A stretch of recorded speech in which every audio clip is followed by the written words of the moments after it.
Salmo 65 en el versículo 9 dice el siguiente principio. Dice: visitas la tierra y la riegas, en gran manera la enriqueces. Y aquí está hablando no solamente de algo físico, algo natural, está hablando también del significado que muchas veces en la Biblia vemos de lo que representa la tierra cuando Dios habla. A veces habla, cuando dice la tierra, está hablando acerca de un pueblo o de una familia, pero sobre todo habla acerca del corazón. Y si tú pones ahí la palabra corazón, tu vida, dice: visitas el corazón, el centro neurálgico de nuestra vida, no el órgano, ¿verdad?, sino el centro neurálgico de nuestra alma. Visitas el corazón y así como la tierra física, la riegas para en gran manera enriquecerla. Y ese es el mensaje que encontramos en el Salmo 65. Un mensaje en el cual vemos cómo Dios siempre ha estado a favor de nosotros, no en contra. Cómo Dios siempre ha estado buscando visitar nuestro corazón.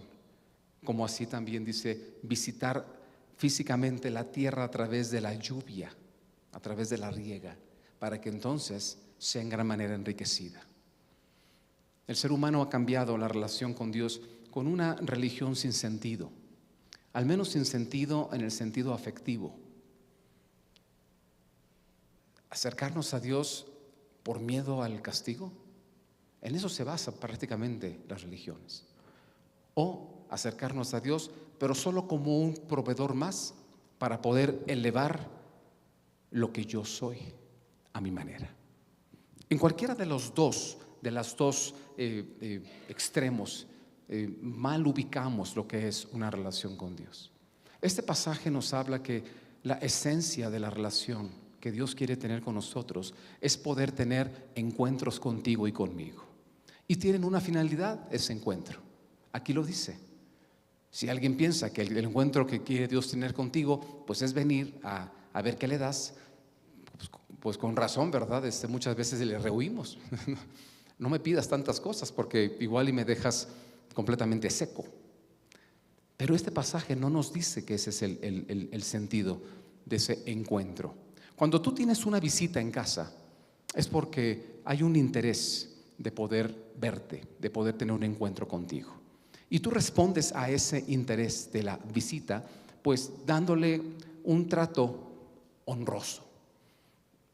Salvo los malos anfitriones, ¿verdad? Cuando hay una visita, pues los ignoran y dejan todo tirado, no les ofrecen algo. Pero cuando tú eres un buen anfitrión, les das un trato de honra a la persona que tiene el interés de tener un encuentro contigo.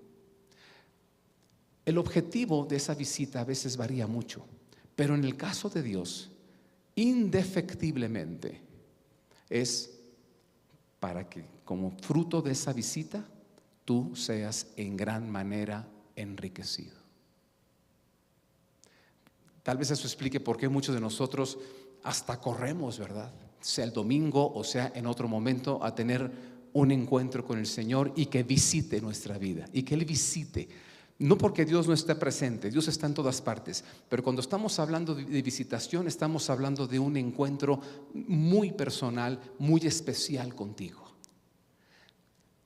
La palabra de Dios nos dice en este salmo que Dios tiene ese interés, y es que un encuentro con Dios cambia vidas. Hubo una ocasión en que Jesucristo, que también su nombre es Emmanuel, Dios con nosotros, estaba dando algunas palabras en un sitio donde estaba la gente muy agolpada y era difícil poder accesar a él, y él estaba por ahí dando unas palabras y estaba caminando. Y hubo una mujer que llevaba ya 12 años con una enfermedad de flujo de sangre en su vida, la cual dice la Biblia que había gastado todo lo que tenía en médicos y que su estado actual era todavía peor que cuando había comenzado ese padecimiento. Así que lo había perdido todo económicamente hablando, Y no solo no había mejorado, había empeorado. Pero ella dice que presionó, se esforzó para ir por esta multitud y tocar a Jesús, porque ella decía en sí misma: si tan solo tocare el borde de su manto, seré sana. Mira la clase de encuentro que ella se conformaba de tener con Jesús. Ni siquiera estar sentados a una mesa, buena comida y platicando. Dice: con que yo toque su manto, algo va a pasar a mi favor. No sé cómo ella había llegado a la convicción de que una visitación de Dios o un toque, un encuentro con Dios iba a producir en gran manera enriquecimiento para su vida. No sé cómo llegó a esa conclusión, pero dice que ella lo hizo, tocó, y Jesucristo no la vio. Dice la palabra, si alguien quiere ver la historia, está en Marcos capítulo 5, Marcos 5, versículo 27. Jesús dice que de repente él voltea y dice: ¿quién me tocó? Y le dicen sus discípulos: Maestro, estamos aquí todos agolpándonos alrededor tuyo, todos te están empujando, no solo tocando, y preguntas: ¿quién te tocó? Y lo que él dijo fue: es que ha salido poder de mí. Y él no se había dado cuenta que alguien estaba queriendo su visitación, un encuentro de su persona en su tierra, en su salud, en su cuerpo, en su corazón. Por cierto, dice la Biblia que cuando ella tocó el manto de Jesús, dice, al instante salió poder de Jesús y quedó sana de todas sus aflicciones. Así que imagínate si ese es un encuentro en el cual Jesús ni siquiera te está poniendo atención. Ahora imagínate cuando Él decididamente sale a tu encuentro. El objetivo o el espíritu, la esencia de una visitación, de un encuentro con Dios, es que tú seas en gran manera enriquecido.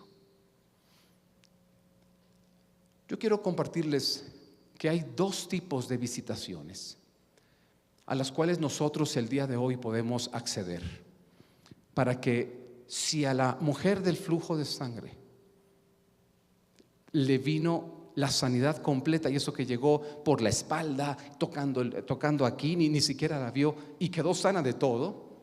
Ahora imagínate cuando estas visitaciones vienen provocadas por el mismo Dios para con nosotros. Hay dos tipos de visitaciones en donde cualquier encuentro con Dios o cualquier encuentro con Cristo van a caer en una de estas dos. Hay visitación que provee semilla, y hay un segundo tipo de visitación, que es la visitación que provee pan. Estoy tomando palabras de 2 de Corintios capítulo 9 versículo 10. Por el tiempo no vamos a leer muchas cosas, pero si tú nunca lo habías visto o cuestionas la fuente de esto, míralo con tus propios ojos. 2 Corintios 9:10. La visitación que provee semilla es una visitación que dice la palabra, dice la Biblia, que es cuando Dios nos visita para darnos una palabra actuante de Dios. ¿Qué es una palabra actuante? Es una palabra que no está muerta, sino una palabra que produce algo, como el verbo. No es un sustantivo, es un verbo. El verbo genera acción. Hay 3 tipos de palabras, y 2 principalmente es a las que me refiero aquí. Hay palabras de Dios que tienen que ver con promesas y palabras de Dios que tienen que ver con mandamientos. Y lo hemos hablado ya en otras ocasiones, cómo los dos son igualmente importantes. Una promesa te da una garantía para el futuro. Así que no es cualquier cosa. Entonces tú puedes ir haciendo tus propias anotaciones sobre esto, lo que encaja para ti, lo que tú necesitas. Una visitación que provee semilla es la visitación o el encuentro con Dios en donde Él te da una palabra actuante. Y hay promesas que están escritas desde hace miles de años. Pero habrá momentos en esa visitación que Dios va a tomar una o varias de esas cosas que han sido escritas y la va a activar su actuación para tu vida. Por eso se llama palabra actuante de Dios. Una promesa puede alcanzar o adelantar la promesa, o puede hacer un detalle de esa promesa. Porque en la Biblia hay promesas que a veces son muy generales o son para muchas personas, pero a veces va a detallarla para ti. El mandamiento también es importante, es una palabra que a veces el Señor va a decir: haz esto, haz lo otro. No solamente los mandamientos que están aquí, sino que algunos de esos mandamientos en un momento particular de tu vida va a ser como Google Maps o como Waze, que te van a dar la dirección para poder salir del atollador donde tú estás y poder extenderte por el camino correcto. Esa es una de las visitaciones. Esta que provee pan, esta visitación, dice la palabra que es la que da una semilla. Perdón, dije pan, pero es semilla. Esta primera, la que provee semilla. Y la palabra dice en Lucas 8:11 que la semilla es la palabra de Dios. Ahora, aquí vamos a hacer un paralelismo con el Salmo 65. Si quieres, ahorita lo abres. Vamos a ver 3 versículos de ahí. La palabra que es la semilla, o la palabra que actúa como semilla, es lo que contiene el poder, el potencial para el desarrollo. No en sí misma se desarrolla, pero tiene el potencial completo. Y uno se maravilla cómo de una sola semilla puede de repente convertirse, y no sabemos ni cómo, en un tremendo árbol, y que si a su vez da fruto y tiene más semillas, puede de una semilla convertirse todo un bosque. Esta visitación es cuando tú tienes un encuentro con Jesús y deja de ser una historia para ti Jesús, una religión para ti Jesús, y ese encuentro personal, esa visitación de Jesucristo a tu vida hace que su palabra actúe ahora en tu vida como un potencial de desarrollo y te da dirección. Por cierto, esa es la segunda característica. La palabra actuante, esta semilla, da la autoridad para acceder al destino. No hace que mágicamente vayas ya al destino, pero te muestra el camino y te abre la puerta para llegar. Te da, por eso digo, la autoridad. Esto es muy importante, porque cuando hay enfermedad física, por ejemplo, y pasó con Jesús varias veces, venía un mensajero, creo que recientemente lo comentamos, un siervo de un centurión, que le dijo: Señor, tengo a un siervo bastante enfermo. Y dice: necesito que tú intervengas. Y le dice: pero yo no soy digno de recibirte en mi casa. No me visites personalmente. No porque no quiera, no soy digno. Mira lo ubicado. Ahorita Alberto hablaba de humildad. Y esa es una condición muy importante para tener acceso a muchas cosas, la humildad, acceso. Y para no estorbar también. Y le dijo: así que solamente di la palabra y mi siervo sanará. Y por eso Jesús ve la fe, la confianza que tiene el centurión en él, y dice: yo no he visto una fe como esta, Y dice: regresa. Ya dice: en este momento su siervo está sano. Dio la palabra. Y es la autoridad para acceder a un destino. En este caso el destino era la sanidad.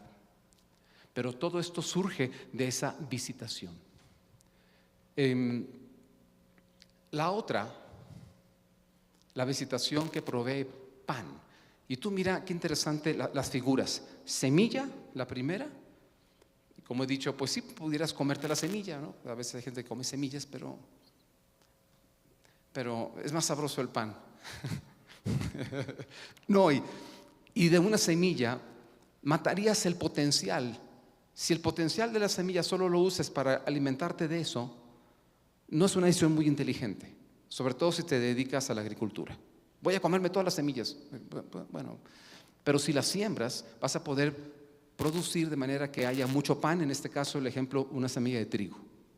Entonces, pero Dios también nos hace una visitación, un encuentro con Él, pero donde nos da el pan.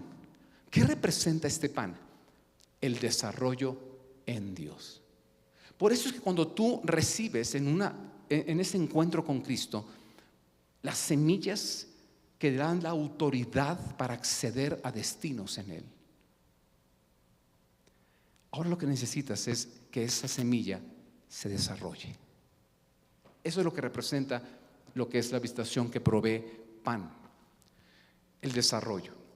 Hemos visto, me parece hace 2 semanas, un caso que, y discúlpenme los hombres orando, ayer les dije, ¿verdad?, que no salgo de mi sorpresa y otra vez van a escuchar que estoy sorprendido, del caso de esta viuda, una viuda de Sarepta. ¿Sí lo recuerdan?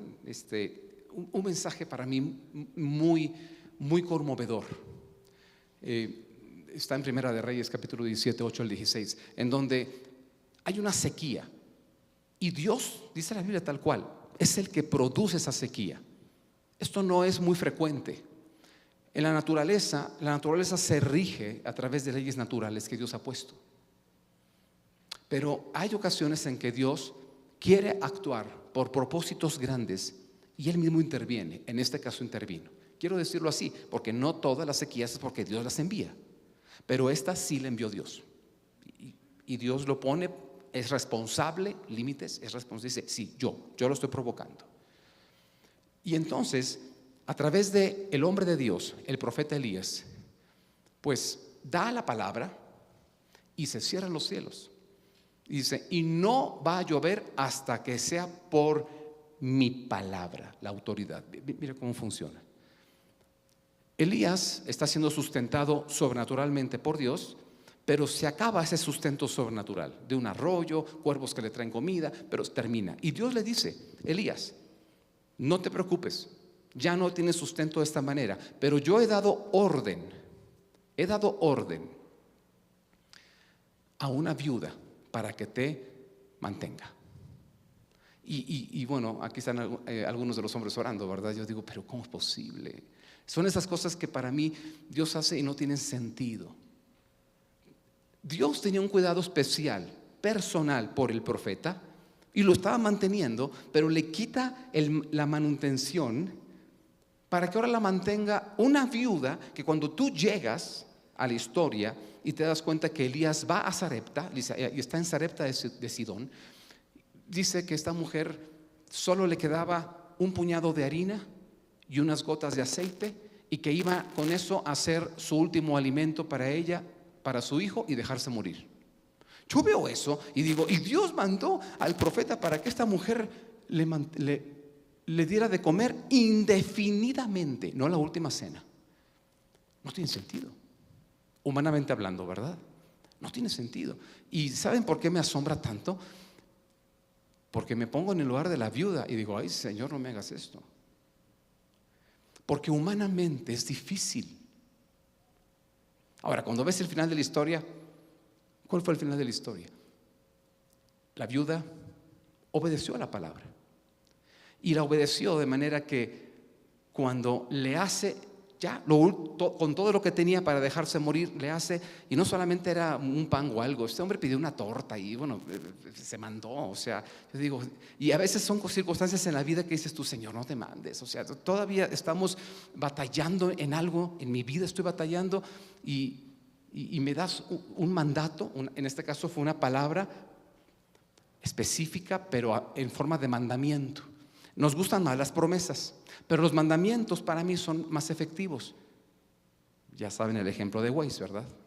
¿Para qué quiero yo la promesa cuando estoy atorado y no sé llegar a donde te quiero estar? Y me dice, La promesa es que llegarás sin problema. Bueno, sí, pero no salgo de aquí. Pero cuando me dicen, vuelta a la derecha, vuelta a la izquierda, en 200 metros, pues salgo. No tengo ninguna promesa, pero tengo los mandamientos que me dirigen.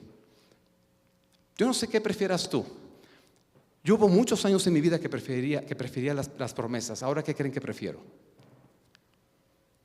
Los mandamientos. Dime qué hacer. Pero el problema del mandamiento es que no basta saber, sino querer hacer.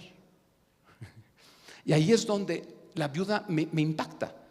Ella quiso hacer lo ilógico, dejar a su hijo morir. Se dice fácil, salvo madres y padres que estén aquí conmigo, ¿verdad? Voy a dejarlo morir a mi hijo. Espérate. ¿Y por qué vas a dejarlo morir? Porque Dios me dijo que mantenga al hombre de Dios. No, hombre, ahí es donde no tiene sentido. Pero ¿qué sucedió? Alguien sabe la historia, ¿no? ¿Se acuerdan? Cuando hace eso, le da una palabra ahora de promesa. Primero recibió una palabra de autoridad actuante. Ahora recibió una promesa. Porque algo Dios ya había desarrollado en ella. Desarrollado para obedecer lo que no tiene sentido. Y entonces le da una promesa y dice: la harina no faltará de esta tinaja, y el aceite nunca dejará de estar en esta vasija, hasta el día en que la sequía termine. O sea, hasta que tu tribulación termine, hasta que no tengas más necesidad, hasta que no estés en apuros.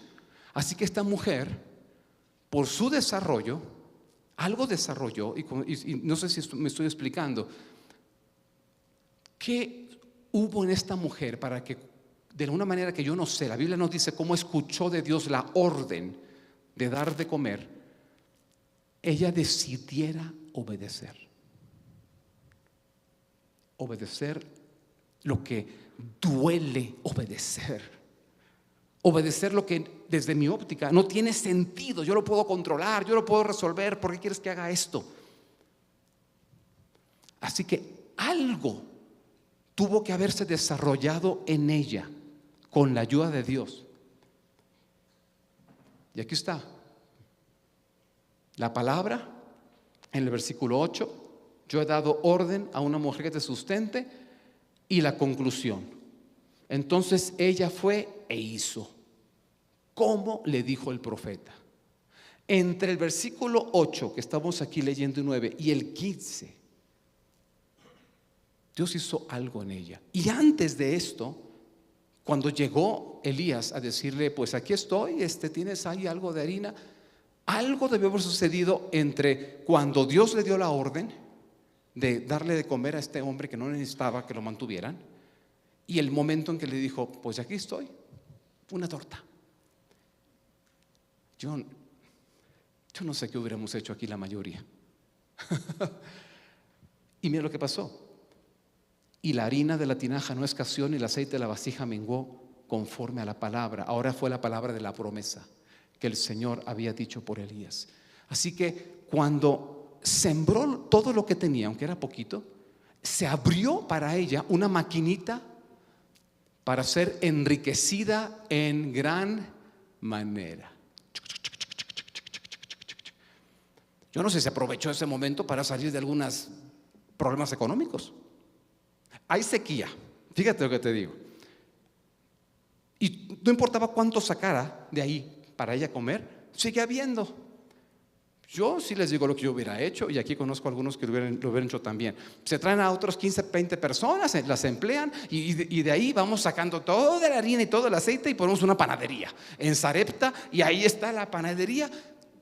Costos cero, solamente el costo del personal que tiene que amasar. Ok, ese es el costo que tengo.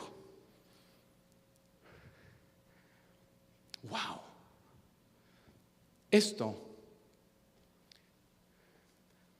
Esta visitación es la que da el poder para realizar el destino, para poder llegar a lo que la promesa, a lo que la palabra dijo, para que se cumpla. Y el destino, ¿sabes cuál es en el caso de la viuda de Sarepta? Que ella fuera bendecida. pero le dan una palabra de autoridad que no tiene sentido. Sí, pero se necesita para abrir el acceso a una bendición en gran manera. Ella no sabía cuál era. Tal vez ella se conformaba con 2 tortas. O yo no sé qué es lo que ella tenía en su mente. Pero acuérdense, cosas que no hemos visto, ni hemos escuchado, ni nos hemos imaginado, son las que Dios tiene preparadas para los que le aman. Y ella le amó a través de su confianza en su palabra y su obediencia. Le amó. Dijo: mira, no tiene sentido lo que tú me estás diciendo, pero solo porque sé que me amas, que tienes más tiempo, más recorrido que yo, tienes más poder, pero sobre todo me amas, voy a hacer lo que me dices, aunque no tiene sentido, aunque me duele, me molesta. Entonces, después, Dios le da el poder para poder no solo obedecer, eso es el primer paso, sino para llegar al destino que Él tenía para ella. Voy aquí a inventar, no crean que está en la Biblia, voy a jugar. Tal vez el destino era que ella prosperara de tal manera que se convierta en la panadería de Sarepta y salvara a todo el pueblo del hambre, y ella de paso aumentara sus finanzas. Y si alguien la entrevista: señora viuda de Sarepta, ¿cómo usted en medio de la crisis y la sequía logró prosperar en gran manera? Ella le contestaría: no me lo vas a creer. ¿Cómo? Me despojé de todo lo que tenía, doliéndome y sin tener sentido. No voy a decir: pues no le creo. Esto es cuando Dios opera sobre la línea de lo que es normal para nosotros, sobre lo que es natural para nosotros, la línea de lo que es sobrenatural. Tú y yo necesitamos estas visitaciones y eso es lo que queremos hacer. Ahora, esta primera visitación donde Dios actúa es la palabra que nos lleva a la dimensión de la vida, la supervivencia. No confundan con la palabra sobrevivencia. Sobrevivir significa mantenerte con lo mínimo que tienes para no caer. Pero la supervivencia significa que en situaciones difíciles logras ir a un siguiente nivel, por encima. Hay una mejora en ti. Y esta es la dimensión de la vida. ¿Acá cuál es? La dimensión de la vida abundante. ¿Por qué? Porque es aquí donde llega la prosperidad a todas las áreas de nuestra vida. ¿Ok? Es donde dice: y en gran manera serás enriquecido. Bueno, sabes, cada visitación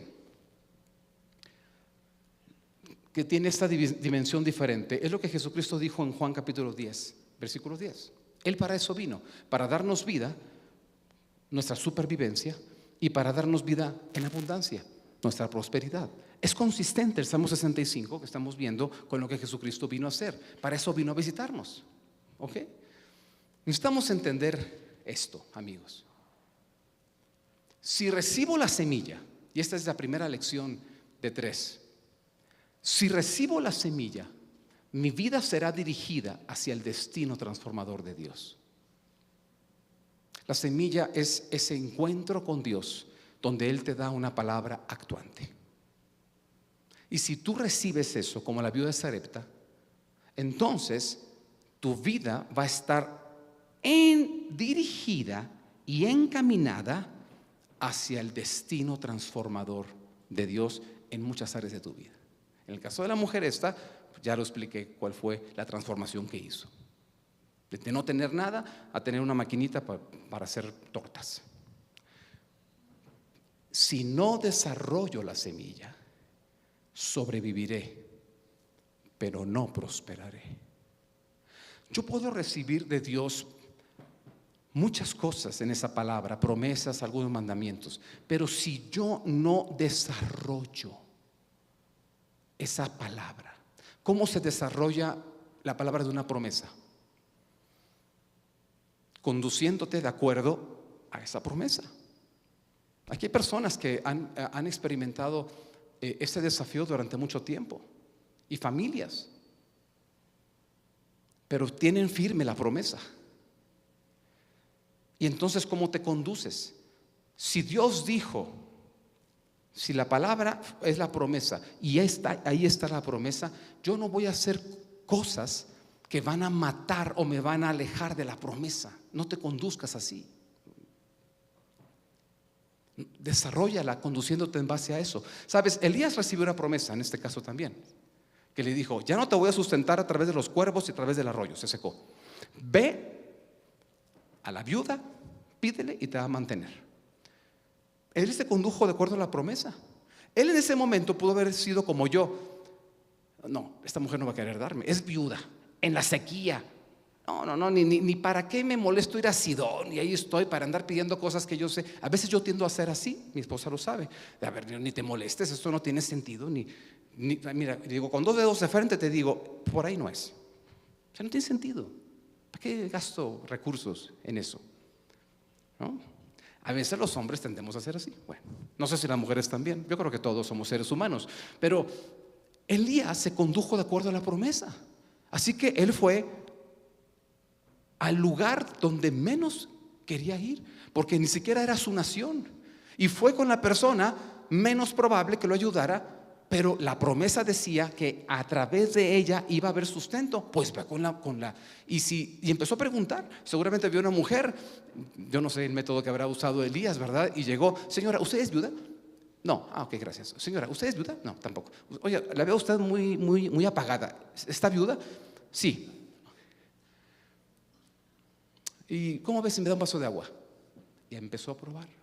¿Te acuerdas? Está la historia. Sí, voy. Dijo, ella tiene disposición de servicio y de darme agua. Vamos ganando. Muy analítico, el Elías me cae bien.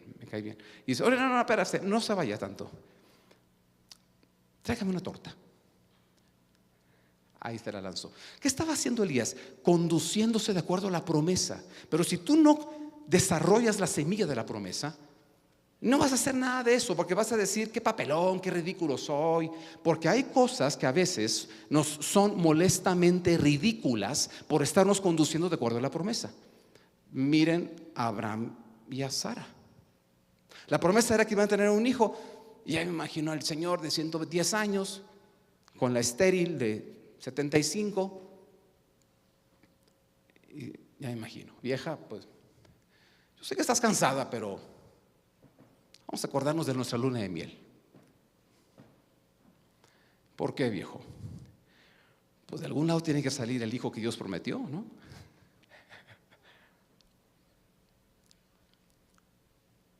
¿Nunca lo habías pensado así? ¿O de dónde vino Isaac? No vino como Jesucristo, O sea, ellos tenían que conducirse de acuerdo a la promesa, aunque fuera molesta, ridícula o vergonzosa.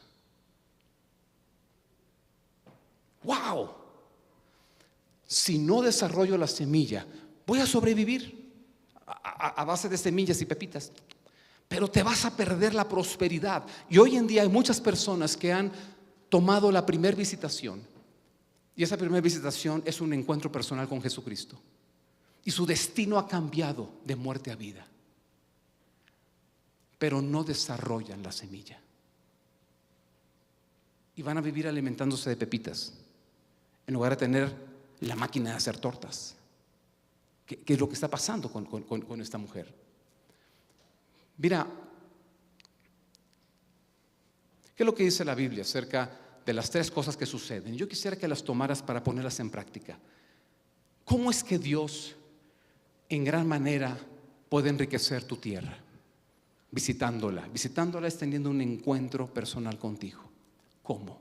O sea, ya vimos que hay 2 tipos, pero ¿ahora qué hago? 3 cosas. Salmos 65:9: visitas la tierra y la riegas, en gran manera la enriqueces. Bien.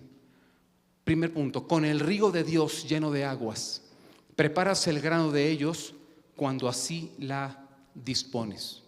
Así que lo primero que ves en Salmos 65, y te invito a que lo tengas ahí, que lo veas, son solo 3 versículos, es con el río de la palabra de Dios. Ya lo dije, no tengo que explicar más de eso, pero ahí lo ves. Su palabra va a ser la fuente inagotable de dirección. Anota eso. ¿Hacia dónde se va a dirigir tu alma cuando estás desanimado o cansado, decepcionado? Dile: Señor, necesito que me visites. Al menos voy a tocar tu manto, pero no tienes que andar ahí tocando solo el manto. Yo practico las 4 maneras que 4 mujeres me enseñaron en los evangelios para tener un encuentro con Jesús. Pero dice Apocalipsis, Jesús dice: yo estoy a la puerta y llamo. O sea, Él ya está llamando.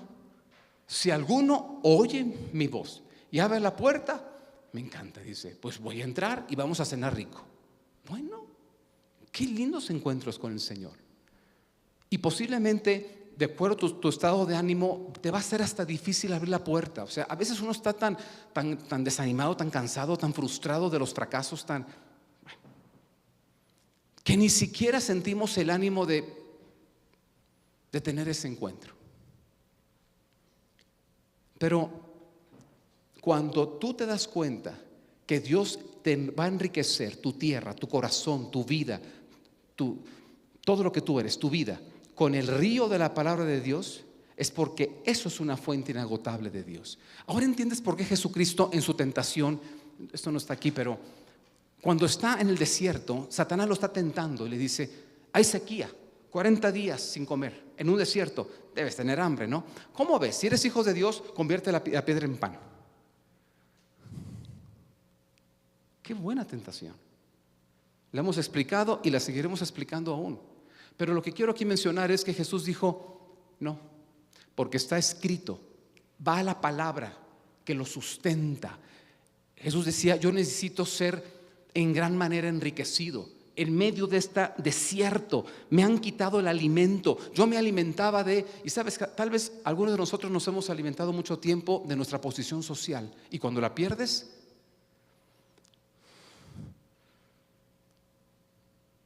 te hace crisis. Te has alimentado del reconocimiento de la gente, pero cuando estás hasta abajo, te has alimentado del afecto o el amor de una persona, pero cuando la has dejado, ¿la has dejado porque quieres seguir al Señor y obedecerle? ¿O la has dejado porque se la llevó y se murió en un momento en que humanamente no era el tiempo para que muriera?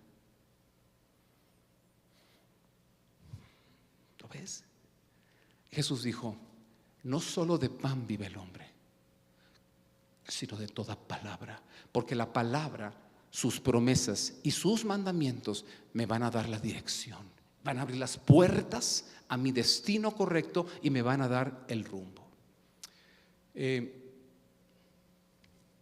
Isaías 55, 10, 11 dice: porque como desciende de los cielos la lluvia y la nieve, y no vuelve allá, sino que riega la tierra y la hace germinar y producir, y da semilla al que siembra, primera visitación, y pan al que come, así será mi palabra como la lluvia que desciende. Así será mi palabra. Pero dice la palabra que sale de mi boca. Mira, aquí está con nosotros Pablo Balcázar, aquí en la primera fila, y tiene su Biblia, y ahí están las palabras, y tú ves ahí la palabra y la dirección de Dios para tu vida, Pablo. Pero cuando hablamos de visitación, no estamos hablando solo de que vas a la Biblia. Es muy importante eso. ¿Para qué? Para que ayudes a tu fe. Pero eso no es la primera visitación. La primera visitación es que, bueno, con todo respeto, ¿verdad?, el que escribió la Biblia, que yo voy a representar, o sea, Dios, el que escribió la Biblia se siente al lado de Pablo, a ver si las cámaras dan el ángulo, y yo te digo: mira, luego lees tu Biblia, veo que estás leyendo Isaías 55, déjame te platico lo que quise decir, Pablo. No, bueno, y empiezo yo a decirte: mira, y empiezo tal vez a decir algo muy parecido u otras cosas que no están escritas, están saliendo de mi boca. ¿Qué se necesita para que eso suceda, Pablo? ¿Está yo a la distancia? No, necesitamos estar en un encuentro. Que yo te visite. Y yo llego con Pablo. Y él abre la puerta. Hola, señor Pablo, soy Jesucristo. Me gustaría explicarte Isaías 55. No, bueno, eso es otra cosa, es otra dimensión. Porque no te va a explicar algo nada más. Así como hizo con la viuda, con la mujer de flujo de sangre, como lo hizo con el centurión. Va a decir, y ahora yo la activo en tu vida. Venga. Y si te tocó el salmo que tú estabas esperando, en ese momento se abren los cielos y se cumple la palabra en tu vida en ese momento. A otro no se le cumplió. Claro, luego el otro, ¿y por qué a mí no? Y todo, bueno, empiezan nuestras escríbase a límites para que vean. ¿Y por qué el otro? Bueno, la ley de la envidia, la ley de los límites 9 es la barrera de la envidia. Bueno, pero eso es dentro de 2 semanas. ¡Pum! A mi palabra se ha hecho. Eso es muy diferente que leer la Biblia, pero es importante leer la Biblia. El punto aquí es visitación. La palabra nos enseña que Jesucristo es la palabra. Y por eso es que un encuentro personal con el verbo de Dios, o sea, la palabra actuante, va a ser lo primero que necesitas de parte de Dios, que Él va a hacer para enriquecerte en gran manera. Juan lo dice de esta manera. Juan 1:1 dice, en el principio era el verbo, la palabra actuante. Y el verbo era con Dios. Y el verbo, ¿qué dice aquí?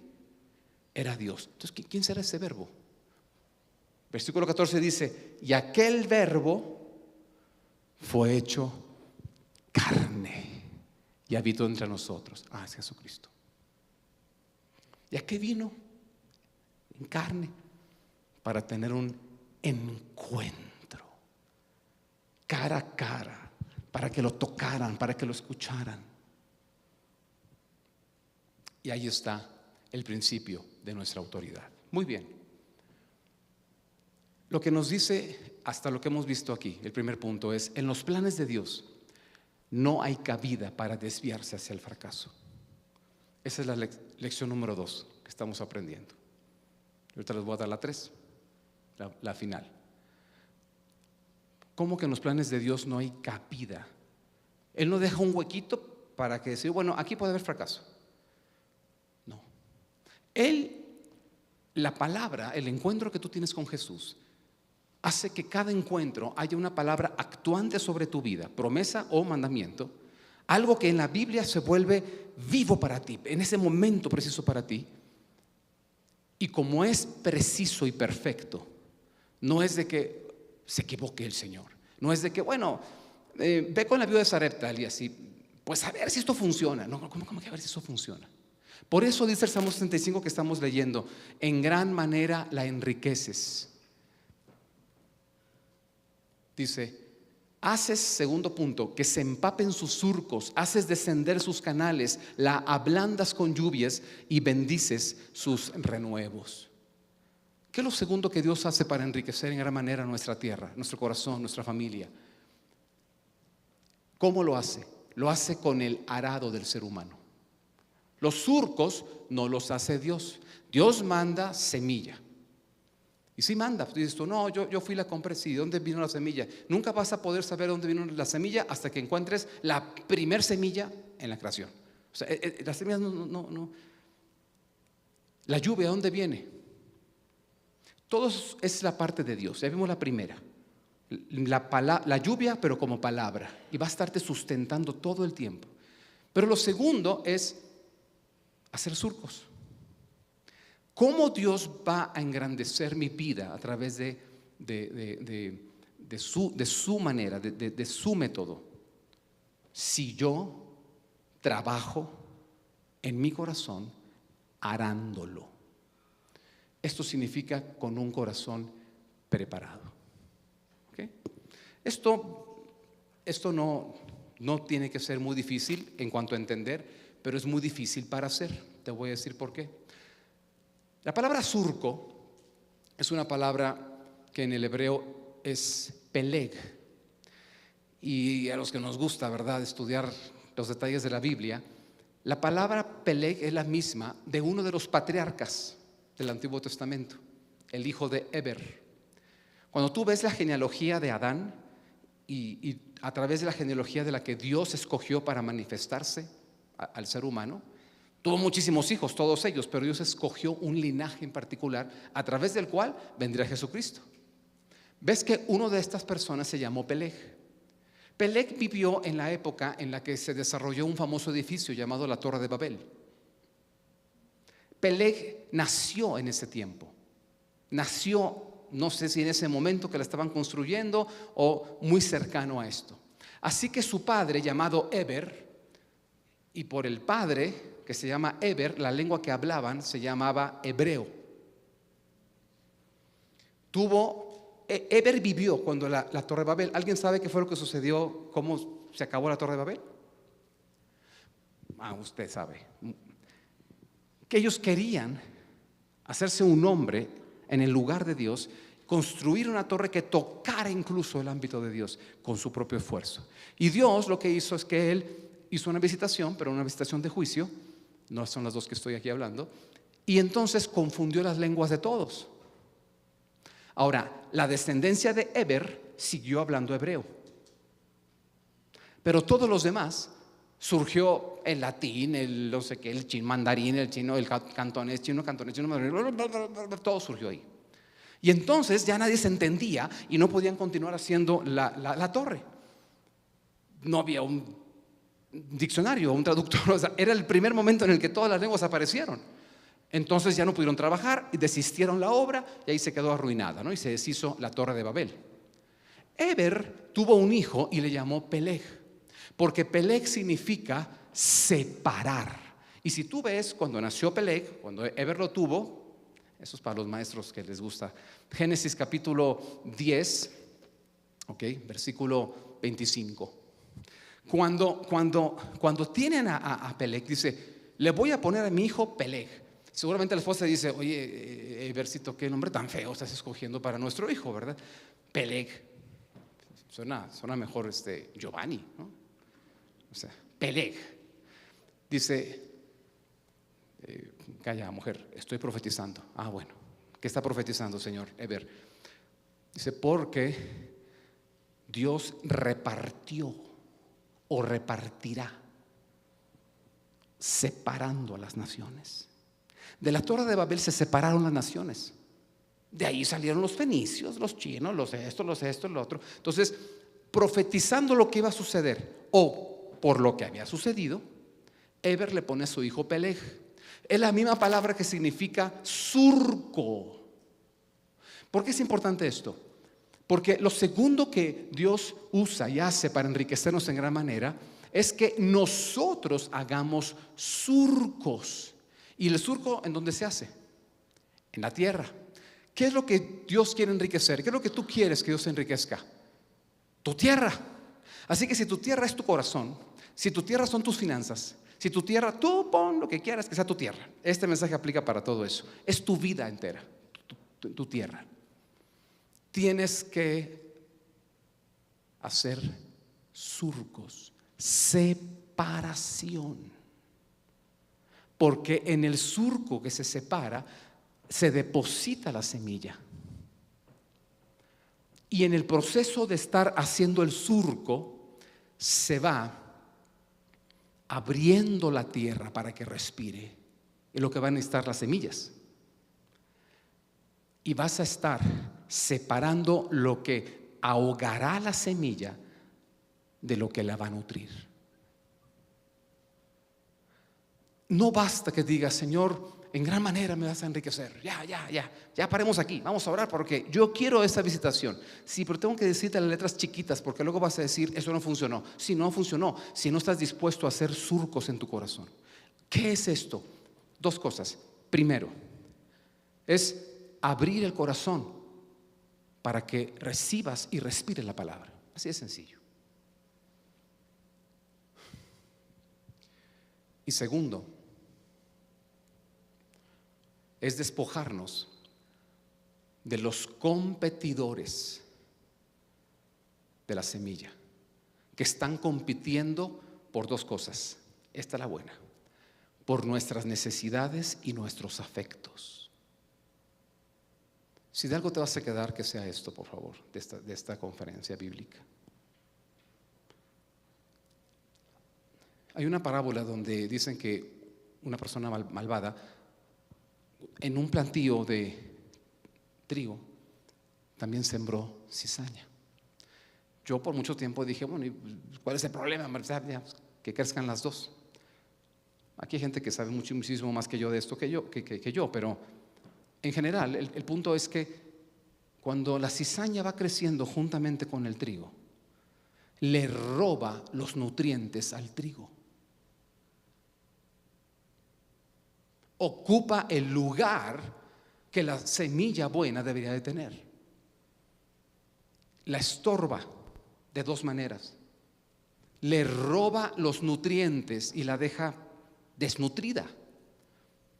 Y segundo, si agarra algún nutriente por ahí la semilla y va creciendo, la cizaña crece con los nutrientes que le correspondían al trigo, a la semilla buena, y se fortalece de manera que está por encima de la planta que va surgiendo del trigo y la ahoga.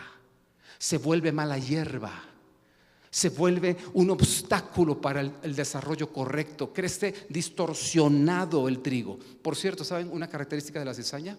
Es estéril. No sirve. No sirve.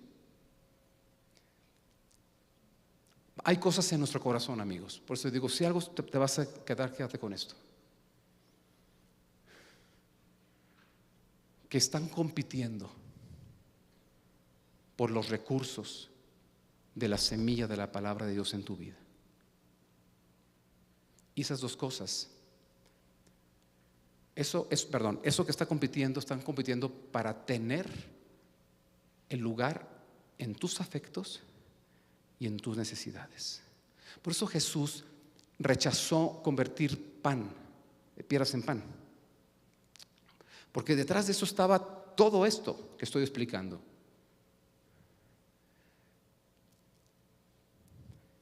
Yo les voy a decir en mi caso, ¿cuál es el principal elemento que compite con la palabra de Dios?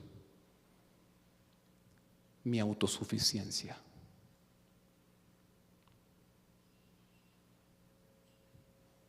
Compite con la semilla de la palabra. Yo con mi dinero lo voy a hacer. Yo con mi inteligencia lo voy a lograr. Yo con mi salud y mi fortaleza lo voy a hacer. Cuando la palabra dice: confía solamente en el Señor y no te apoyes en tu propia prudencia. Si lo reconoces en todos tus caminos, Él, dice, te llevará por el camino correcto. Todo va a estar bien. Y a veces eso se pone a prueba. Llega de repente mi ingreso. Bueno, eso no sucede hoy en día, pero hablo de un pasado. Llega de repente tu ingreso y dices: híjole, con este 10% de mi ingreso podría comprarme lo que no me alcanza con el 90% y que yo tanto deseo y que sabe rico. Entonces uno compite por tu necesidad. Yo tengo necesidad de esto. He tenido que aprender. ¿Por qué? Porque he tenido esta visitación segunda del Señor. Bueno, la que sigue. Señor, hazme como la viuda de Sarepta. La viuda de Sarepta, si no hubiera hecho un surco en su corazón y hubiera separado lo que compite por los nutrientes de la semilla, le hubiera dado su confianza al puñado de harina. Eso es lo que tengo en mi mano. Mi mano me va a sacar de esto. Pues sí, un puñado de harina. Pues sí, pero en mi mano. Ya les dije el himno de la soberbia, ¿verdad? No tengo más que un puñado de harina, pero sigo siendo el rey. Bueno, dicho de otra manera. Y no tengo más que 2 dedos de aceite, ¿no? Ni trono, ni reina, ni quien la consuela, pero sigo siendo el rey. ¿Sabes qué? duele en el corazón, ese surco, voy a separarlo. Mi confianza está en el lugar correcto. ¿Y te imaginas lo que duele que alguien te haga una cirugía a corazón abierto? Tal vez en ese momento estás dormido, ¿no? Pero ya que te despiertas, no sé, aquí hay médicos, más o menos, Germán, pues y te despiertas con esa heridita hasta adentro, ¿verdad? ¡Ay, Dios mío! Pero tiene que hacerse surco para que haya lugar para la sanidad y para que haya prosperidad en lo que se sembró. Y lo segundo, por lo que se compite, es por tus afectos. ¿Dónde está tu corazón? ¿Qué amas? Y cuando la palabra dice, dame, hijo mío, tu corazón, no sabes a quién tengo aquí de opción B, Señor. Y tú amas a Dios, pero el punto es, si al final uno de los dos afectos tiene que decidir quién manda, ahí es el punto. Con tal de no lesionar a la cizaña, voy a quedar mal con el trigo, cuando debería ser al revés. Yo quedo bien con el trigo, y si hay lugar para ti, cizaña, pues qué bueno para ti. Si no, pues ni modo. Aquí hay prioridades. ¿Dónde está mi afecto? ¿Dónde está mi corazón? Bueno, abrir el corazón y despojar a los competidores de tus necesidades y tus afectos. ¿Qué vas a satisfacer la necesidad número 4 que tienes en tu agenda?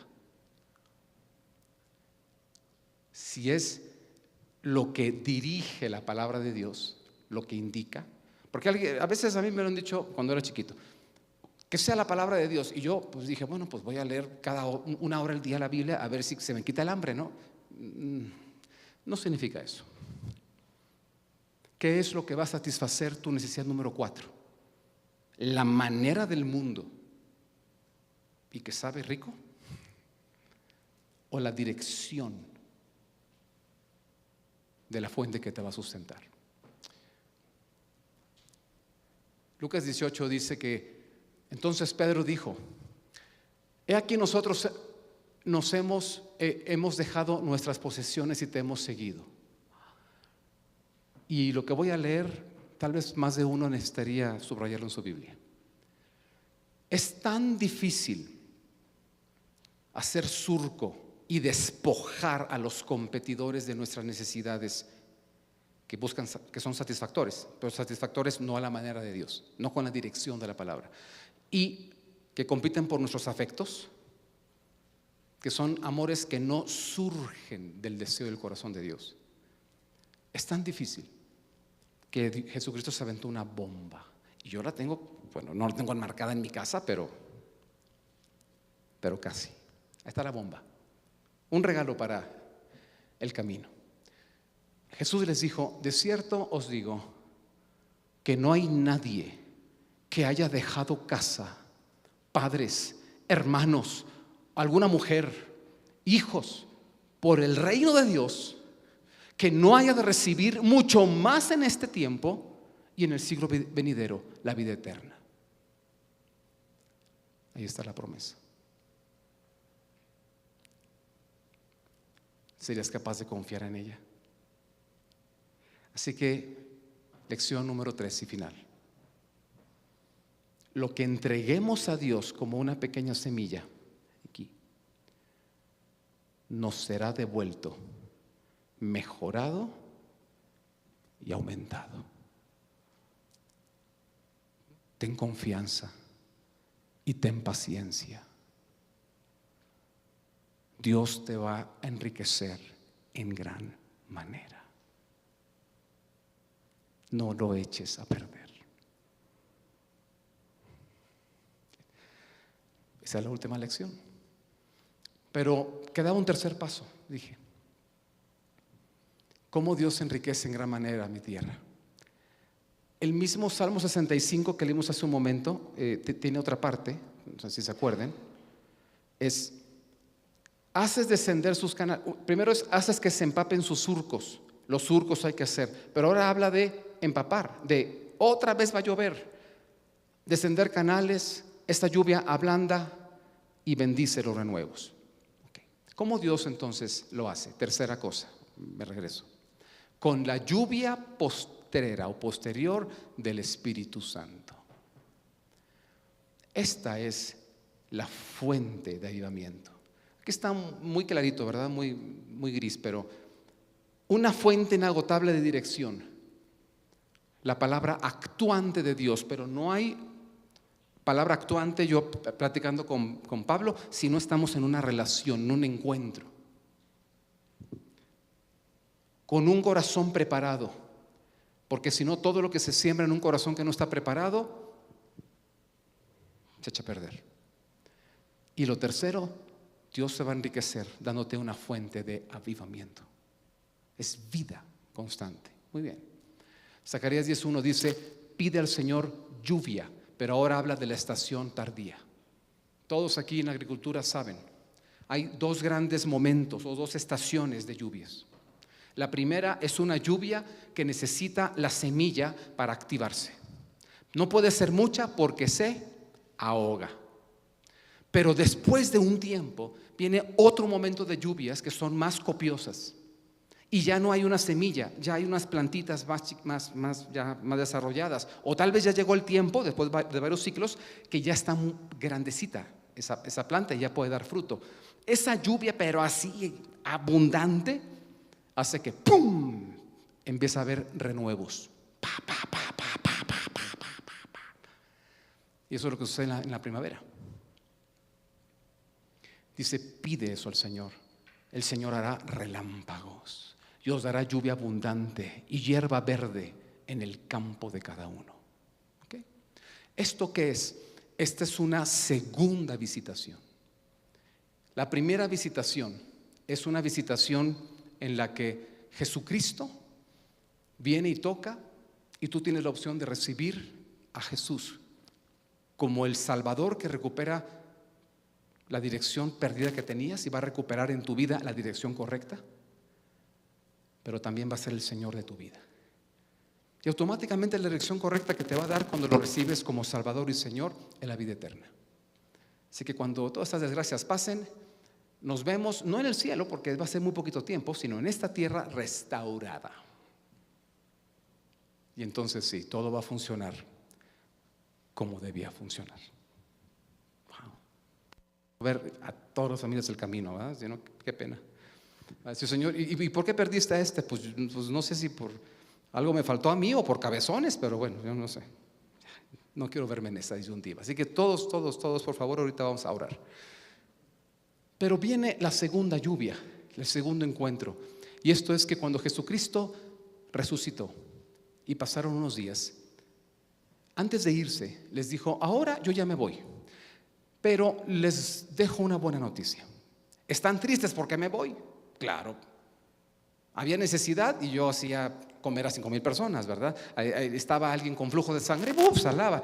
Imagínate la tristeza de los discípulos de que Cristo se les iba. Ay, no.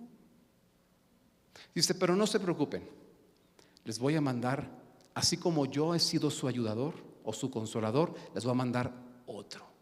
¿Y saben qué? Las cosas se van a poner mejores para ti. Porque antes, este ayudador todo lo hacía a través de mí. Pero ahora ese ayudador lo va a hacer todo a través de ustedes. Bueno, en gran manera enriqueces. Esa es la llenura del Espíritu Santo. Y mira lo que dice la palabra, que hay 3 efectos, Hechos 2:1-13, de esta llenura del Espíritu Santo. Un efecto ablandante. Cuando tú tienes una relación con Dios y tú le dices: lléname, Señor, y recibo el Espíritu Santo, todas esas cosas que empezaron haciendo surcos, pero todavía hay terrones y cabezas duras, que yo tengo muchas áreas duras en mi entendimiento todavía, otras ya están ablandadas. Esa visitación, ese encuentro con Dios a través del Espíritu Santo, mira, lo empieza a ablandar, pum, pum, pum, y empiezo a entender. Alguien me dice: ¿en qué seminario aprendiste las 500 conferencias bíblicas que has dado desde que empezó el camino? Y me decía Alberto un día: oye, en los 2 años que llevo aquí contigo, ¿no has repetido ni una? No, pues ni en 500, Alberto, ni en 500. Oye, bendito seminario, ¿verdad? ¿Cuál es? De teología avanzada y doctor en divinidades. Y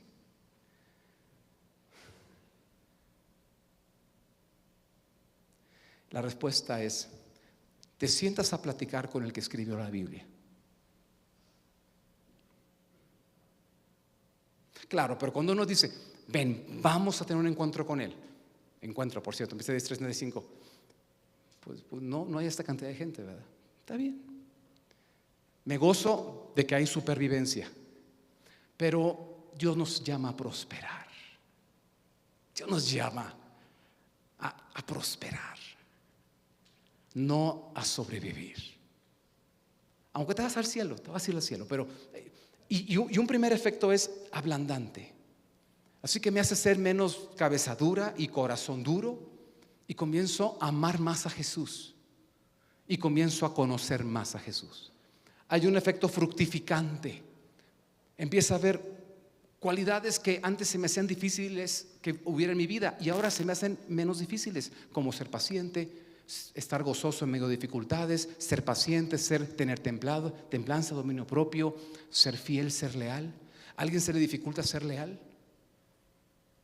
Necesitas esto, una fuente de vida, y vas a ver que cada vez va a ser menos difícil ser fiel.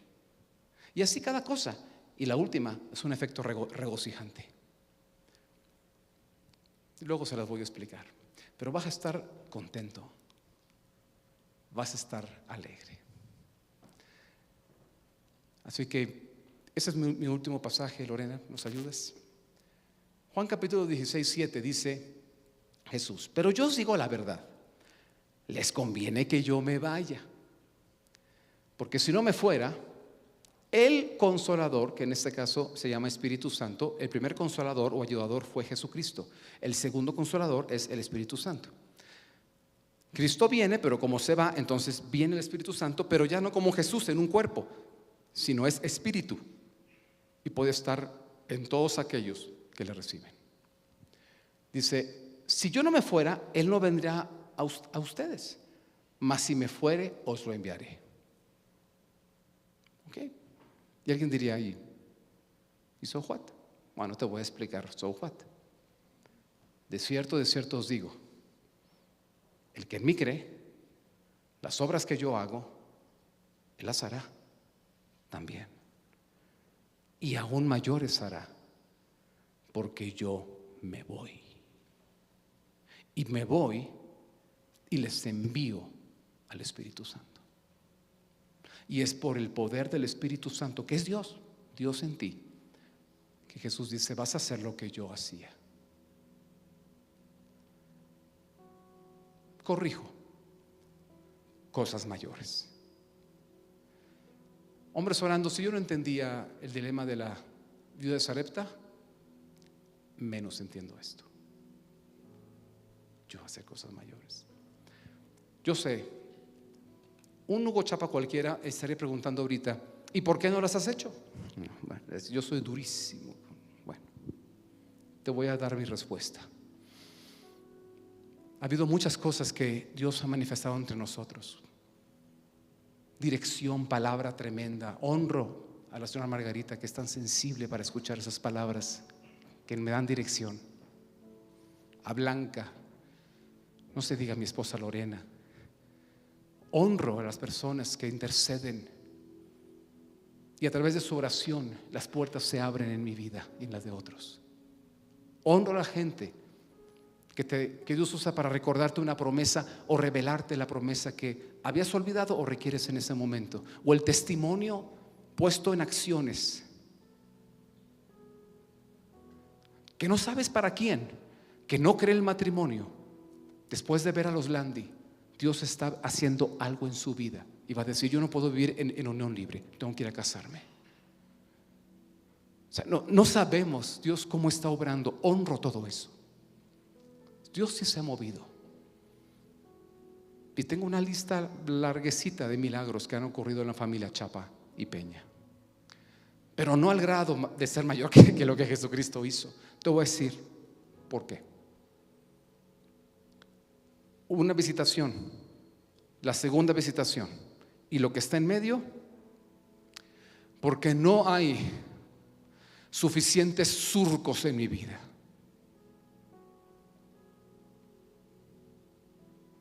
Hay, pero faltan más. Esa es la respuesta. Y como una vez hicimos un pin, que eran puras letritas, PSPIN, bueno, no las voy a decir cuáles son. Cada letra es una palabra y significa: por favor, sé paciente conmigo. Dios no ha terminado conmigo todavía. Dios no ha terminado conmigo. Dios no ha terminado contigo. Pero eso no quita que Dios sea un Dios de pactos, que guarda su palabra y que cumple sus promesas. Voy a hacer mi parte. Y es tan lindo porque voy viendo cada semana y cada mes más manifestación de su bondad en mi vida. ¿Por qué? ¿Porque Él es más bueno conmigo? No, porque le dejo, porque no le estorbo. Esa es la respuesta. Vamos a estar de pie.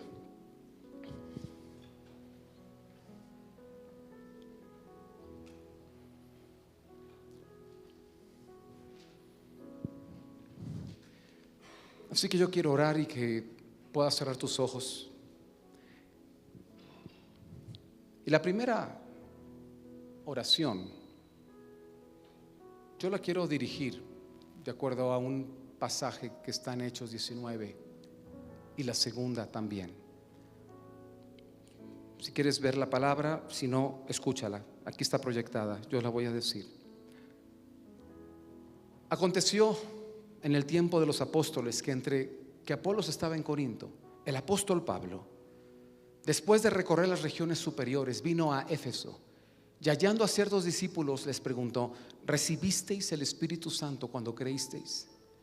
Y ellos dijeron: ni siquiera hemos oído si hay Espíritu Santo. Entonces dijo: ¿en qué pues fuisteis bautizados? Ellos dijeron: en el bautismo de Juan. Honro en este momento a las personas que se han bautizado en el bautismo de Juan. Es el bautismo en agua, porque esa es la señal de en donde han puesto su confianza y su obediencia. Y puedo ver personas que desde que comenzamos el camino tomaron esa decisión correcta, y les honro.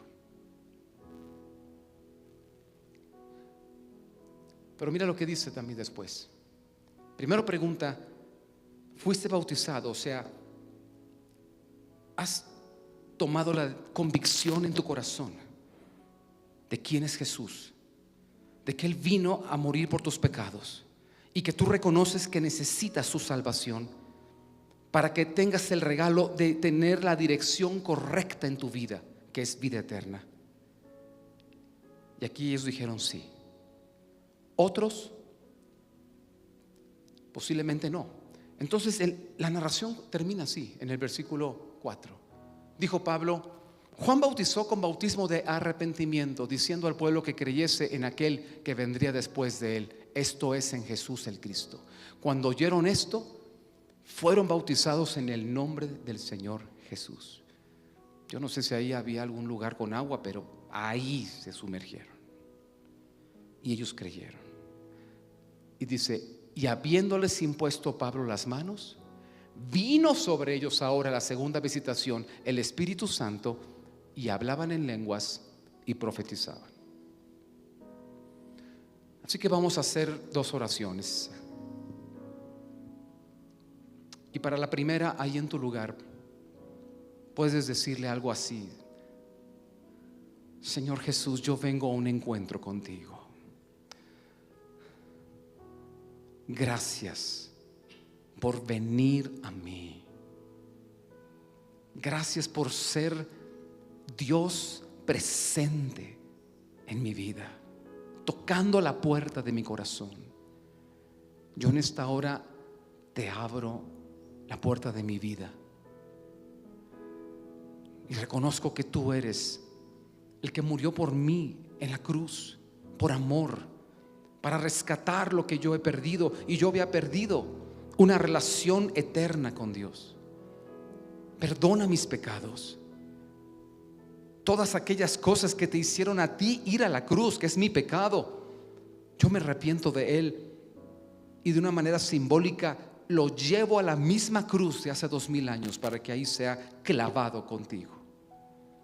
Gracias porque resucitaste el tercer día y yo creo en tu resurrección, que vives y que vives para seguir teniendo encuentros conmigo, para mi bendición, para enriquecerme en gran manera, y la más importante es la vida eterna que tú compraste para mí.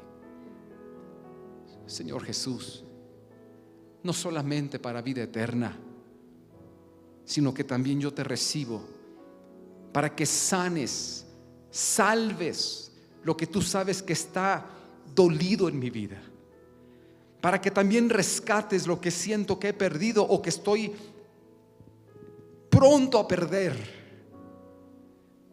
Señor Jesús, tú eres el Señor de mi vida. Y aunque no entienda, y aunque duela, yo me entrego completamente a ti. Te doy el lugar de preeminencia en mi vida, Jesús. Y habemos muchas personas que te hemos recibido como Salvador, pero hay alguna área de nuestra vida donde no estás señoreando. No queremos hacer las cosas que tú quieres que hagamos. Tu palabra es la que nos indica eso. De esas cosas te pido perdón y yo te corono. Tal vez hay algunos que nunca han dicho como matrimonio: Señor, queremos ponerte a ti como el Señor de nuestro matrimonio, y no como una decoración ahí a un lado, o como un proveedor de emergencia. Cuando todo lo que quiero hacer y hemos hecho falla, acudimos a ti. No, tú eres Señor. No eres un plato de segunda mano. Eres el Señor de mi vida a partir de ahora. Eres el Señor de mi vida, de mi paternidad. Perdóname, porque en muchas cosas de mi paternidad tal vez yo he hecho las cosas a mi manera, no como Jesús las haría. Y tal vez no he tenido ni el cuidado de saber cómo Jesús haría las cosas. Perdóname, Señor. Yo quiero que tú seas el Señor de mi maternidad, de mi paternidad. Yo quiero que tú seas el Señor de todas las áreas de mi vida. Gracias. Gracias por recibirme y aceptarme tal como soy. Gracias. Gracias, Señor. Amén. Amén. Yo quisiera ahora que hiciéramos la segunda oración.